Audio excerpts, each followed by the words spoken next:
kama nusu nusu. Kwa moja kati ya wawili anaweza akampasua mmoja. Nyingine mechi ya Singida kwa hiyo hivi Singida ndio kujifunza katika nafasi ya 4.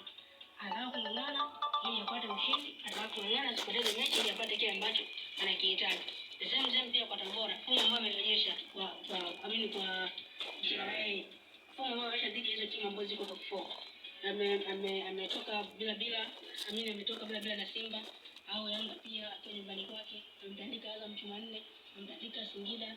Maana Yanga kwa nafasi nyingine ambayo kutana nayo, ana nafasi ya kudhibitisha kwamba anachokifanya mwanzo haikuwa bahati mbaya, nipo katika wakati mzuri. Kwa hiyo nadhani kwenye hayo mazingira unamuelewa Mediali au unaelewa uongozi wa Simba, lakini kiuhalisia njia yao kidogo inaonekana kutokuwa na makali sana kama njia ya Yanga ilivyo. Sawa, lakini kosi wanafunga. Lakini wanaruhusu mabao 29 ambao wanaruhusu mpaka sasa kwa mechi hizi ambazo wamecheza. Na wao wakifunga mabao 22 kuona kabisa kwamba kuna kazi kubwa hasa katika eneo la ulinzi. Wanahitaji ile wafunga lakini jitahidi kuzuia kwa wingi.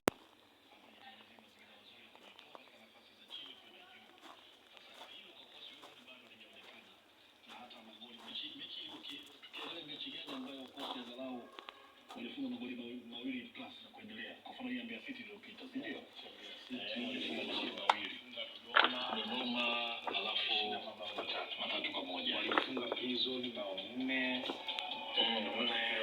Na sasa unaona safu yake ya ulinzi inaruhusu magoli kupita, na hicho sio kitu kizuri katika timu ambayo inajipapatua kutoka chini kujisogeza juu. Nafasi ya 11 waliokuwa nayo, 12 waliokuwa nayo na alama walizokuwa nazo hizo, unaiona kabisa kwamba kuna kazi kubwa ya kufanya. Kocha Fikiri lazima afikiri kweli ili kuweza kubadilisha hali ya upepo. Inaweza kuwa ni mechi ya magoli mengi pengine hii leo kwa hali hii ya kosi kuruhusu magoli kila wakati. Inaweza ikawa magoli mengi kutokana na namna watakavyokuja.